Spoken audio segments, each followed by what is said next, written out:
For pilots in World War II, survival often came down to one thing: the machine beneath them. Some aircraft turned ordinary men into legends. Others sent entire crews to their deaths before they even saw the enemy. A few were so advanced they looked like they came from the future, and one aircraft changed aviation forever. Tonight, we were ranking the planes of World War II, from flying disasters to the machines that dominated the skies, and the jet fighter that arrived too late to save an empire already collapsing. Because these weren't just airplanes, they were weapons that decided who lived, who burned, and who won the war.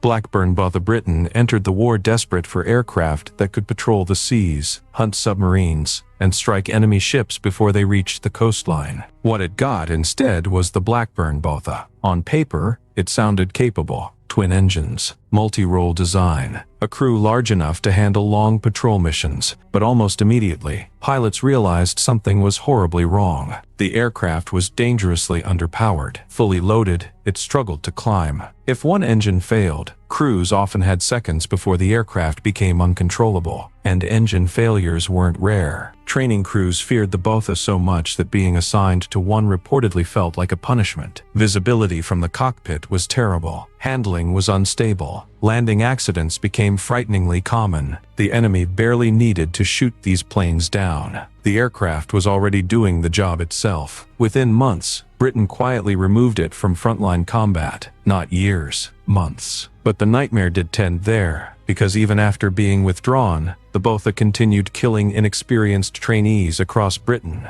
It was remembered as a war-winning aircraft. It became remembered as a warning, and Britain wouldn't be the only country to discover how quickly a promising aircraft could become obsolete.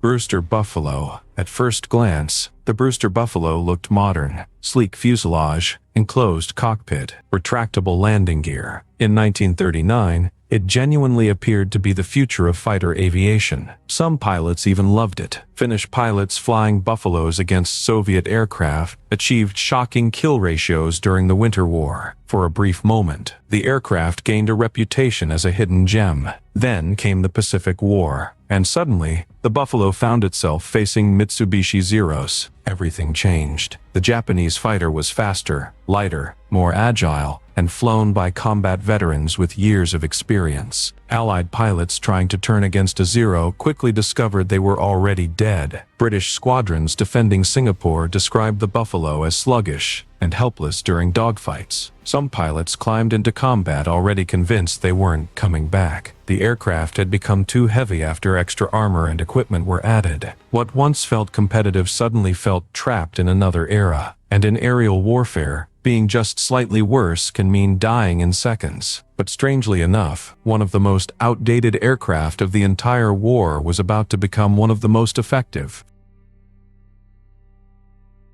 Fairey Swordfish. By World War II standards, the Fairey Swordfish looked ridiculous. It was a biplane, fabric-covered wings, open cockpit, exposed struts. It looked less like a modern war machine, and more like something forgotten from the First World War. Enemy pilots mocked it, until they saw what it could do. In November 1940, Swordfish crews launched one of the most daring naval attacks in history against the Italian fleet at Taranto Harbor, flying low through darkness and anti-aircraft fire. These slow biplanes crippled multiple Italian battleships in a single night. The attack stunned naval strategists around the world. Japanese planners studied it carefully while preparing for Pearl Harbor. Then came the hunt for the Bismarck. One torpedo strike from a Swordfish jammed the battleship's rudder, sealing the fate of Germany's most feared warship. And the strangest part? Its slow speed sometimes worked in its favor. Some enemy defenses struggled to properly target it because the aircraft moved slower than expected. The Swordfish looked ancient, but somehow, it became legendary. Still, fear in the skies was not always created through effectiveness alone. Sometimes terror itself became a weapon. Ju-87 Stuka. Before you ever saw a Stuka, you heard it. As the aircraft dove toward its target, sirens mounted beneath its wings unleashed an inhuman scream across the battlefield. The sound alone caused panic.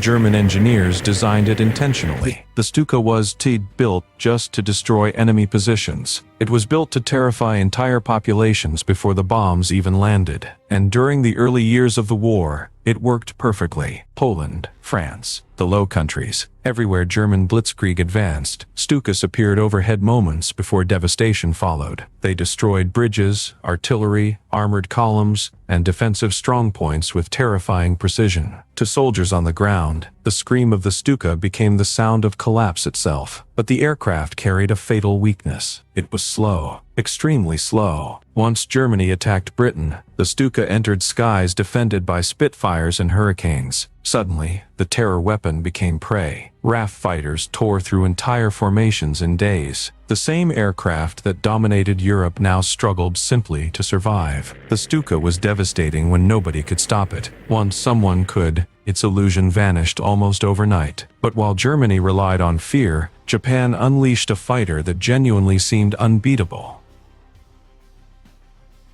Mitsubishi Zero. When Allied pilots first encountered the Mitsubishi Zero, many thought the reports had to be exaggerated. A fighter with unbelievable range, impossible maneuverability, and enough firepower to shred enemy aircraft in seconds. But the reports were true. The Zero dominated the early Pacific War. It outturned almost everything it faced. Veteran Japanese pilots used it like a scalpel, striking with terrifying precision across China, the Philippines, Malaya, and the Pacific Islands. For months, Allied pilots entered combat at a massive disadvantage. Trying to dogfight a Zero became a death sentence, but the aircraft's greatest strength concealed its greatest flaw. To achieve that incredible agility, Japanese engineers stripped away armor protection and self-sealing fuel tanks. The Zero was fast because it was fragile. Once American pilots adapted their tactics, refusing turning fights and using diving attacks instead, the balance slowly shifted, and as experienced Japanese pilots disappeared, replacements could replicate the same deadly skill. The aircraft that once ruled the Pacific eventually became vulnerable everywhere. By the end of the war, some Zeros were even being used in kamikaze attacks. A machine that began the war as a symbol of dominance ended it as a symbol of desperation. But while some fighters relied on elegance and maneuverability, another became famous for something much simpler: survival. P-40 Warhawk. Nobody called the P-40 Warhawk the most advanced fighter of World War II.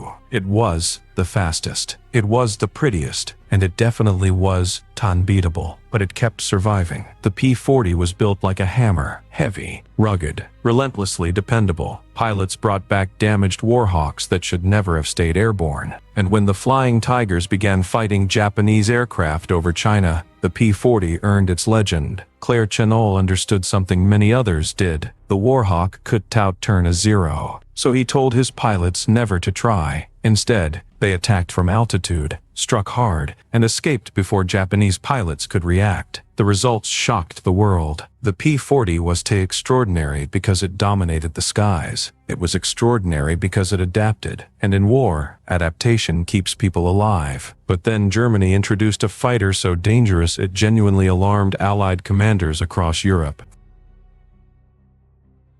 WW190 and Spitfire. In 1941, British pilots encountered something deeply unsettling over occupied Europe. A German fighter faster in a dive, deadlier in firepower, and able to roll so quickly that escaping it became nearly impossible. The Focke-Wulf WW190 had arrived. For a time, it completely shocked the RAF. Some British pilots believed Germany had finally built a fighter superior to the Spitfire. But the Spitfire refused to disappear. Instead, it evolved. Faster engines, better weapons, higher performance. What followed became one of the greatest aerial rivalries in history. Two legendary aircraft, two nations fighting for control of the sky. And while Europe burned beneath them, America was preparing the aircraft that would change the war completely. P-51 Mustang. By 1943, American bombers were dying in horrifying numbers over Germany. Entire crews vanished before reaching their targets. The bombers needed protection. Then came the P-51 Mustang. Once fitted with the Rolls-Royce Merlin engine, the aircraft became something extraordinary. Fast, long-range, and deadly at high altitude. For the first time, Allied fighters could escort bombers all the way to Berlin and back. And suddenly, German pilots were no longer hunting. They were being hunted. The arrival of the Mustang slowly broke the Luftwaffe's control of the skies. But even the Mustang looked old beside what Germany unleashed next. Me 2062. The Messerschmitt Me 262 did not look like a World War II aircraft. It looked like the future. The world's first operational jet fighter entered combat moving over 100 miles per hour faster than Allied fighters. Pilots who encountered it described pure shock. The Me 262 could appear, attack, and disappear before most enemy pilots could even react. But Germany introduced it too late. Production delays, fuel shortages, Allied bombing, and Hitler's interference crippled the program before it could truly change the war. Even so, the Me 2062 proved something terrifying. The age of propeller fighters was ending. The jet age had begun, and although Germany lost the war, this aircraft changed aviation forever.